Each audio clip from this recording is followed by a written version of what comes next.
Salut tout le monde, j'espère que ça va bien, on se retrouve pour une nouvelle vidéo, ça fait plusieurs mois qu'on n'en a pas fait. Quand je dis plusieurs mois, ça fait à peu près, soyons gentils, 1800 ans, voilà.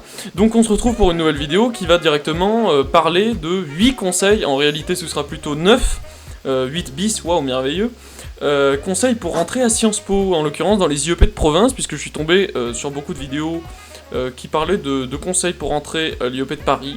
Moi je vais vous parler des spécificités des IEP de province, étant donné que je suis étudiant à Sciences Po Strasbourg.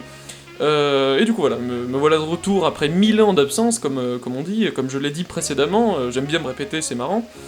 Et du coup voilà, premier conseil, très important, vous renseigner un maximum sur Sciences Po, sur ce qu'ils attendent, sur les concours, sur les spécificités directement de la formation. Ce conseil-là est à vrai dire très bref, et je vais pas m'attarder 1000 ans dessus, mais renseignez-vous sur Sciences Po, c'est-à-dire que dans le concours commun, en tout cas, enfin à Paris c'est différent, puisqu'il y a histoire, il y a anglais, et il y a mathématiques, ou philosophie, ou SES, si vous êtes à Paris. Là on va se concentrer sur le concours commun, qui consiste en 3 épreuves, une épreuve d'anglais, une épreuve d'histoire. On va me dire où est-ce qu'elle est la différence, c'est la question contemporaine dont le thème varie chaque année. N'hésitez pas à acheter des livres pour la question contemporaine, j'y reviendrai plus tard, dans un autre conseil, pour réviser ça justement. Deuxième conseil, il faut vous demander si Sciences Po c'est fait pour vous, si ça vous correspond vraiment, c'est-à-dire que c'est une formation très pluridisciplinaire, vous n'allez pas vous concentrer uniquement sur une chose et la pousser à fond. Si votre objectif c'est par exemple de faire avocat, peut-être privilégier une école de droit qui est bien, je m'y connais pas tant que ça en école de droit, puisque ça n'est pas là-dedans que je souhaite me lancer, mais du coup voilà.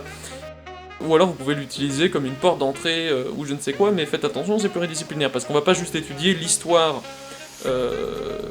l'anglais et le question contemporainage, ça n'existe pas. En fait, il va y avoir plein de matières différentes, il va y avoir économie en plusieurs matières, justement, en plusieurs cours, microéconomie premier semestre, macroéconomie second semestre. En tout cas, c'est comme ça que ça se divise à l'IEP Strasbourg pour l'année 2020-2021. N'hésitez pas, du coup, à vous renseigner sur les programmes qu'il y a. Vous allez avoir du droit, beaucoup de droit, vous allez avoir de la sociologie, de la science politique, de la philosophie politique, pas en première année il me semble, mais vous pouvez l'avoir. Vous pouvez aussi avoir des cours de maths en option, en tout cas à l'IEP de Strasbourg. À Sciences Po Paris, vous pouvez aussi les avoir. Mais du coup voilà, on aborde plein de choses différentes. À Sciences Po c'est pluridisciplinaire, donc si vous aimez un peu tout et que vous savez pas quoi faire dans la vie, vous n'avez pas de projet concret pour le moment, enfin vous savez probablement dans les grandes lignes, vous êtes en terminale, vous avez probablement fait ES, peut-être pas, vous avez peut-être fait S ou L, vous pouvez tout à fait rentrer à Sciences Po également. Mais du coup, voilà, j'espère que ce conseil pourra vous aider, et du coup n'hésitez pas à vous renseigner sur les matières que vous préférez, et si Sciences Po c'est la chose qui vous tente. Et puis c'est bien coté. Conseil numéro 3, soyez... le fameux 3, soyez régulier dans votre travail. C'est important, puisque le sommeil aide à la mémorisation, c'est peut-être mieux de travailler une demi-heure tous les jours. Quand je dis une demi-heure tous les jours, c'est l'optimal. Certains disent 3 heures, 5 heures, 1000 heures, 25 heures par jour. 25 heures par jour, ça me paraît être un bon compromis. Non, plus sérieusement, la quantité de travail, ça dépend de votre méthode, en fait, en réalité. Je peux pas vous donner une quantité de travail par jour qui serait efficace spécialement, mais disons que c'est mieux de faire une demi-heure par jour tous les jours que de faire 5 heures une fois par semaine le week-end. Même si en faisant une demi-heure par jour, vous faites 3h30, et si vous le faites juste votre samedi après-midi, 13h-18h, vous faites 5 heures, vous allez peut-être être plus productif en travaillant tous les jours un peu moins. Parce que du coup, vous allez vous rappeler du truc, et à chaque fois que vous allez aborder votre cours, vous allez vous dire « Ah tiens, hier ça parlait de quoi? Ça parlait de ça. » Et du coup, votre cerveau va se dire « Tiens, c'est important, je le fais tous les jours, c'est une habitude, je vais le retenir. » Plus que si jamais c'est une fois par semaine, et c'est encore mieux que de faire genre un week-end 12 heures, tous les mois, ou juste de rusher juste avant la fin, c'est pas les stratégies qui marchent le mieux. Donc voilà, même si en volume c'est plus gros, n'hésitez pas à répartir le travail sur la durée. Faites des pauses évidemment, vous n'êtes pas obligé de travailler tous les jours pour l'avoir. Vous pouvez, enfin même certains l'ont sans travailler, mais je vous déconseille de juste ne pas bosser, parce que du coup vous n'aurez pas un coronavirus tous les ans qui vous fait passer sur dossier. Donc préparez-vous pour le concours. Sauf quand le concours sera aboli, s'il... Mais du coup pour l'instant vous avez un concours à faire, et du coup il faut que vous bossiez à fond l'histoire, la géographie, tout ça à partir d'une fraise, comme on dit. Voilà. Conseil numéro 3 bis, d'où le bonus, vous n'avez pas besoin d'avoir des connaissances encyclopédiques, vous n'avez pas besoin de passer 1500 ans à apprendre par cœur 150 000 fiches, et recracher un cours par cœur. C'est pas comme ça que ça marche. On va pas vous demander forcément à Sciences Po, enfin en fait on vous le demandera quand vous serez à Sciences Po, mais on va pas vous le demander, enfin pas tant que ça, mais on va pas vous le demander au concours, vous avez pas besoin d'apprendre 1800 citations, 1800 auteurs, si c'est pour les recracher comme un cours. Il faut savoir les recracher de manière intéressante, analytique. Il faut privilégier la réflexion et l'analyse à juste la quantité, donc en soi préférer la qualité à la quantité. Donc autant peut-être, plutôt que de juste bosser sur des connaissances, bosser sur des plans, bosser sur des approches, bosser sur des manières d'amener le sujet. N'hésitez pas à faire des chapeaux au début des paragraphes, travaillez beaucoup la méthode, c'est très important, plus que simplement la quantité. Et puis de toute façon, vous pouvez par exemple en épreuve contemporaine, caler un peu tout ce que vous voulez, que ça soit issu de la littérature, plutôt classique que trop moderne. Si vous sortez des citations d'After, ça va moins le faire que si vous sortez du Hugo. Mais du coup, vous pouvez même avoir recours à la fiction, peut-être même à des enjeux d'un film, d'une série, je sais pas, moi je vous conseille pas tant que ça, mais si jamais c'est un grand classique, enfin un film, ça dépend, si c'est du Chaplin, ça peut le faire. Par exemple, vous tombez, je sais pas, en question contemporaine sur, je sais pas quels sont ces thèmes-là, mais imaginons genre la production et l'économie. Je sais pas si jamais c'est un sujet qui pourrait tomber, économie ça me paraît un peu peu probable. Mais du coup, n'hésitez pas à évoquer le taylorisme, la révolution industrielle, et là vous pouvez caser, bim, Charlie Chaplin, Les temps modernes, est un film qui parle de nanana, tu vois, ou par exemple si vous tombez sur l'autorité, Charlie Chaplin, le dictateur, ouais. Caser du Chaplin, ça passe toujours bien. Mais du coup voilà, c'est important, privilégier l'analyse des enjeux, des trucs pertinents, des trucs sympas, des trucs originaux, parce que si toutes les copies se ressemblent, c'est pas ouf. Parce que pour un professeur, imaginez, vous avez 150 copies, enfin il y en a 10 000 au total, mais vous avez 150 copies d'histoire à corriger en 2 mois, enfin je sais pas, un peu moins à vrai dire, plutôt en un mois et quelques. Si vous tombez sur 40 fois la même accroche, il en a marre, ça lui fait un plaisir peut-être de voir un nouveau truc, tenter des choses, faites pas n'importe quoi non plus, sortez pas une citation de plateau télé, mais voilà, n'hésitez pas à essayer de voir original, de voir grand, c'est intéressant. Question, oh wow, magnifique, on se croirait dans une FAQ. Conseil numéro 4, je vais faire 3 avec mes doigts parce que je me suis foiré la dernière fois. Pensez réussite. Quand même, vous passeriez pas la première année, vous pouvez passer la seconde, donc vous n'avez rien à perdre, vous devez tryhard, vous devez y croire si jamais c'est votre objectif, si jamais c'est réellement votre objectif et que vous voulez le faire, l'obtenir, rentrer à Sciences Po, faites-le. Bossez à fond et dites-vous que vous allez réussir parce que même vous serez dans un meilleur mood, vous allez moins stresser, enfin non, vous allez stresser quand même, hein. Je peux vous dire que le jour du concours ça pique, mais du coup vous allez vous sentir plus confiant et la confiance ça aide, puisque si vous partez dans la réussite, vous allez mieux mémoriser les trucs, la confiance en soi c'est très très important, notamment scolairement, et puis même tout court dans la vie ça vous servira beaucoup. Soyez pas non plus présomptueux, prétentieux, je ne sais quoi. Ce qui compte c'est de croire en vous, et quand bien même vous échoueriez, n'hésitez pas à vous représenter en Bac+1, puisque la moitié des gens qui rentrent à Sciences Po sont en Bac+1. Donc voilà. Et puis vous pouvez même rentrer à Sciences Po si vous n'êtes pas le meilleur de votre classe, c'est mieux d'être dans le bon tiers, quand même. Ça risque d'être compliqué si vous êtes quelqu'un qui n'est pas travailleur et qui n'est pas dans de très bonnes notes, mais généralement, tentez quand même, de toute façon ça vous coûte rien, à part 150 euros. Non, c'est pas 150 euros, c'est un peu moins, mais si vous êtes boursier, il me semble que c'est gratuit. Donc tout va bien. Conseil numéro 5, ne sous-estimez pas la quantité de travail que ça peut représenter après le concours. Quand vous êtes déjà, enfin je me touche les cheveux, c'est merveilleux, quand vous êtes rentré à Sciences Po, c'est pas non plus une promenade de santé. Enfin, ça va, c'est pas non plus la mort, il y a plus difficile, c'est pas une prépa, en tout cas, a priori, c'est pas une prépa, en termes de difficulté, mais vous allez être un peu lâché comme ça, et vous pourrez vous en prendre qu'à vous-même si vous êtes en retard sur les devoirs. Du coup, il y a pas mal de devoirs dans les IEP. Du coup, voilà, attendez-vous à une quantité de travail significativement supérieure à celle que vous aviez au lycée. réellement, vraiment, beaucoup. Plus quantitativement. Après, au niveau de la compréhension des trucs, c'est pas très compliqué non plus, c'est probablement plus ambitieux que beaucoup de formations. Mais c'est en première année, il faut rattraper, il n'y a pas tout le monde qui a fait ES, il n'y a pas tout le monde qui a fait L, il n'y a pas tout le monde qui a fait S, donc il faut rattraper un peu dans tous les moments, puisque c'est pluridisciplinaire, enfin S... on va pas trop rattraper, si vous allez en maths, vous allez vous ennuyer. Mais faites l'option maths, ça peut vous rapporter des points, c'est cool. Et puis si vous rentrez à l'IEP de Strasbourg, n'hésitez pas à me demander mon aide pour vos cours de mathématiques. Du coup voilà, ou d'économie, ou je sais pas quoi, je serais ravi de vous accueillir à l'IEP de Strasbourg. Mais du coup voilà, ne sous-estimez pas la quantité de travail, et puis de toute façon il y a de quoi aller dans la vie étudiante, avec des associations, il y a de quoi s'amuser, il y a de quoi faire la fête, vous n'êtes pas obligé de travailler tous les jours, vous avez une vie à côté des IEP. Selon les IEP vous avez plus ou moins d'heures, je sais qu'à Lille il y en a beaucoup moins qu'à Strasbourg. À l'IEP de Strasbourg il y a pas mal d'heures, mais bon c'est cool, vous inquiétez pas, vous allez survivre. Hein, bon il y a le coronavirus en ce moment, mais vous serez probablement pas concerné par ça l'an prochain, ou un peu... mais le vaccin devrait être suffisamment bien répandu, ou alors les étudiants de toute façon vont pas rester confinés pendant 10 ans, donc n'hésitez pas, ça ira, hein, vous allez pas mourir, c'est moins chaud que la prépa, je suppose, puisque je n'ai pas fait de prépa, mais de ce que j'en ai entendu, c'est pas... Enfin, c'est moins chaud au niveau attendu, hein, ça veut pas dire que c'est moins bien, ou je ne sais pas quoi, mais n'hésitez pas à faire une prépa, si vous avez raté, puis ensuite faire Sciences Po, c'est très bien. Conseil numéro 6, n'hésitez pas à lire. Lire c'est très important, notamment des classiques comme par exemple mon cahier de notes.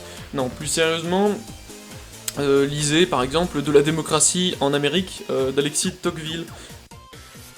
Et puis plutôt que de le lire juste de manière redondante en mode je vais le lire et je vais le finir et je vais... Enfin c'est très bien de le finir, et je vais juste le lire pour l'avoir lu. Ça c'est pas très intéressant. Enfin je parle de la préparation du concours ou même plus tard. Lisez, quitte à le lire en diagonale, s'il le faut, je vous conseille de le lire de manière rigoureuse, etc., mais vous avez peut-être pas le temps de faire ça toute la journée. Faites ça, et les phrases très importantes, surlignez-les, et notez-les dans un petit cahier de citation. Par exemple, vous allez à T, c'est un cahier vierge en l'occurrence, vous allez à C, et citation Tocqueville, et vous mettez ça, vous notez la page, vous notez le chapitre, comme ça si vous le mettez dans votre copie, ce sera bien, parce que si vous mettez page 93, machin truc, ça prouve que vous êtes déter, et que vous avez bossé le sujet. Après, ce qui compte le plus, c'est comme dit précédemment, c'est l'analyse, la réflexion, tout ça. Mais du coup, voilà, pareil, vous pouvez lire Le Capital de Marx, vous pouvez lire du Engels, vous pouvez lire du Hobbes, vous pouvez lire du Kant, n'hésitez pas à lire beaucoup de philosophie, d'économistes, un peu, ça vous servira moins pour le concours, mais d'historiens, beaucoup. Des historiens, peut-être des sociologues plutôt anciens, de vraies références entre guillemets, pas des idéologues. Je vous déconseille de citer des idéologues de plateau télé ou d'émissions internet ou je ne sais quoi. Si c'est pas de vrais chercheurs entre guillemets, ça peut être mal pris par le jury. Quand bien même ça pourrait être très pertinent. Vaut mieux peut-être pas, enfin par exemple. Vous allez pas citer Cyril Hanouna, bah, dites-vous qu'il faudrait peut-être mieux éviter de citer, je sais pas, c'est peut-être mieux de citer,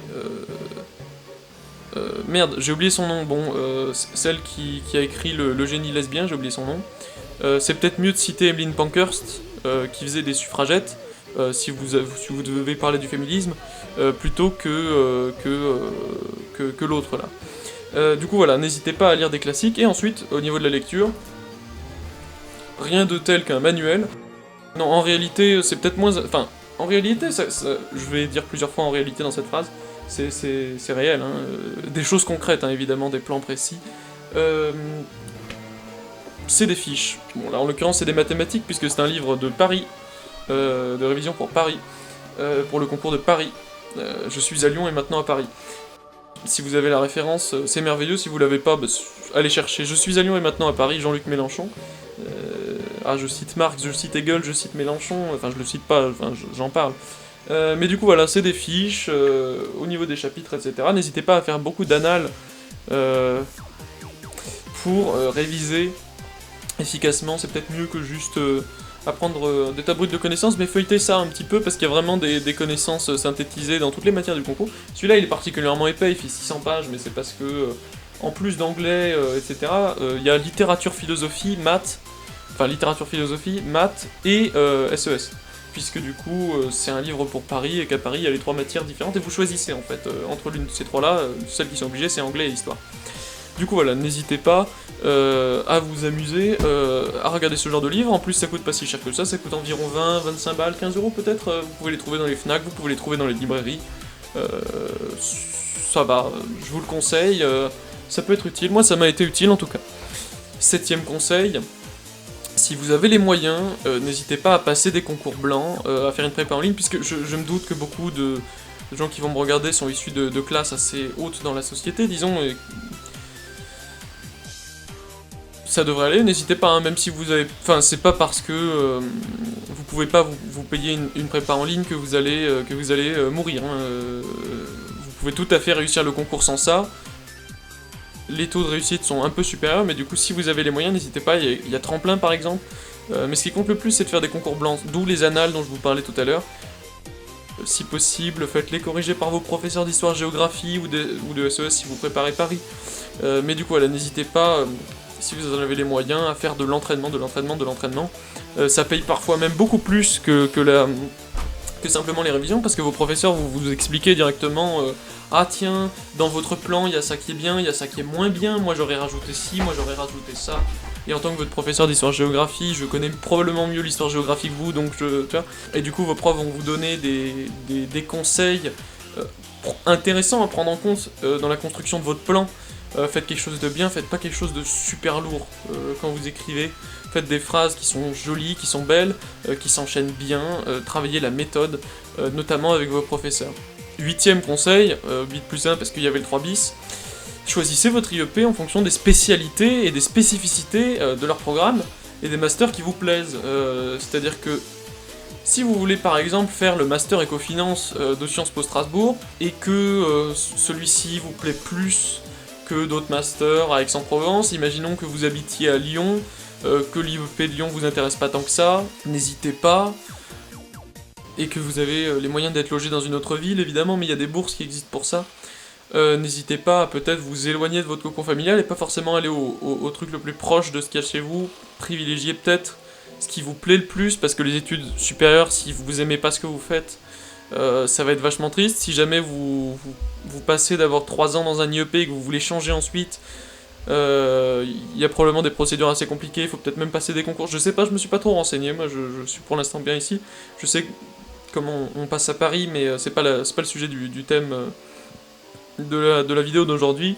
Mais du coup voilà, n'hésitez pas à vous renseigner sur les spécificités. Si vous voulez le master spécifique d'un IEP ou celui d'un autre, il faut aller voir sur leur site, site qui sera dans la description. Je vais montrer en haut à gauche, même si je suppose que ce sera peut-être en haut à droite, il y aura peut-être une fiche. S'il n'y a pas de fiche, c'est dans la description. Si c'est pas dans la description, c'est dans la description de toute façon. Voilà, c'était 8 conseils pour rentrer à Sciences Po, à l'IEP de Strasbourg. Moi je suis en première année, et puis voilà. J'espère que cette vidéo vous a plu, qu'elle a pu vous être utile. N'hésitez pas à commenter, à me poser des questions, parce que justement ce que je ferai, c'est qu'une fois que j'aurai assez de questions pour avoir une certaine matière à exploiter, je ferai une vidéo qui répondra à vos questions sur celle-ci justement. Par exemple, oh tiens, quelles sont tes matières préférées, pourquoi à l'IEP Strasbourg, pourquoi as-tu choisi cette IEP là, quelles sont ces spécificités qui te plaisent, que vas-tu faire nanana, quelles sont les modalités d'examen, pour les partiels une fois que vous êtes admis, comment faire pour vous lier avec des étudiants une fois que vous savez que vous avez été admis, peut-être aller voir sur Twitter, etc. Je vous répondrai à vos questions, pas forcément que des questions de cet ordre-là, hein, mais du coup voilà, je répondrai à vos questions sur Sciences Po dans une vidéo prochaine. Si jamais j'ai pas mal de retours, je pourrais peut-être la sortir dans une semaine. Si j'ai pas de retour, je vous la sortirai peut-être demain. Non, pardon. Je commence à un petit peu à avoir des problèmes de calcul. Non, si j'ai pas de retour avant 6 mois, je la sortirai dans 6 mois. Parce que ce qui compte, c'est de faire une bonne vidéo qui répond à pas mal de questions, plutôt que d'en faire 12 000. À chaque fois que j'ai un commentaire, bon, voilà. Du coup, je vous sortirai cette vidéo-là. N'hésitez pas aussi à me poser des questions qui seraient pas forcément directement en rapport avec Sciences Po, mais avec les études supérieures en général. ou directement comme ça, voilà, donc n'hésitez pas à mettre un pouce bleu à cette vidéo, à vous abonner à la chaîne, parce qu'il y aura des news régulièrement, je ferai probablement des vidéos sur l'histoire, des vidéos sur l'économie, des revues de presse, et ça pourra peut-être même vous aider pour passer le concours. Donc abonnez-vous, hein, c'est comme ça qu'on réussit le concours. Non, je vends un petit peu bien le truc.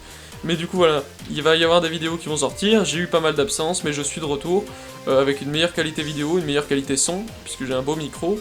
Et d'ailleurs, je filme avec une autre image, il va falloir synchroniser le truc avec un clap, je vais faire clap, voilà.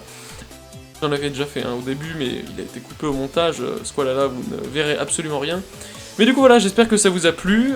N'hésitez pas à recommander cette vidéo à vos camarades qui ont envie de rentrer à Sciences Po. Même peut-être vous en avez déjà vu d'autres, des vidéos de conseils. Ça vous coûte rien de la recommander à un ami qui aurait vu les conseils d'une autre personne, etc. Puisque c'est peut-être pas les mêmes. Bon, si c'est les mêmes, préférez votre vidéo préférée, mais n'hésitez pas à demander à vos amis et vos camarades, etc. De s'abonner également s'il le faut, et puis d'aller voir les liens dans la description qui seront justement sur Sciences Po, les liens directement de leurs institutions, de leur site, et qui vous permettra de vous renseigner, et puis je vous tiendrai au courant dans l'actualité de la chaîne. Je vous ferai peut-être des fiches de révision, de questions contemporaines, etc., des axes globalement que vous pouvez aborder, ce que vous devriez lire comme classique, vous faire des petites bibliographies succinctes, des petits livres comme ça à lire en diagonale qui vous apporteront, mon ordinateur est en train de tomber en veille, qui vous apporteront des connaissances, et voilà. Donc cette outro est assez longue, mais je tenais à le dire. Il y aura d'autres vidéos bientôt, s'il n'y en a pas tout de suite, demain, dans 3 semaines, etc. C'est pas trop grave, mais attendez-vous à pas mal d'autres vidéos dans l'année en fait. Enfin, non, quand je dis dans l'année, c'est pas dans un an, quand je dis dans l'année, c'est dans 3 semaines, dans 2 semaines peut-être. Mais en tout cas, quoi qu'il en soit, vous en faites pas, il va y avoir un rythme de vidéo qui va commencer à s'installer, et je ferai peut-être 1-2 vidéos par semaine d'ici quelques temps, je sais pas exactement combien de temps, parce que justement j'ai les examens, j'ai d'autres projets. Mais du coup voilà, si vous êtes resté jusqu'à la fin, n'hésitez pas à me dire fraise dans les commentaires. Et puis voilà, ciao!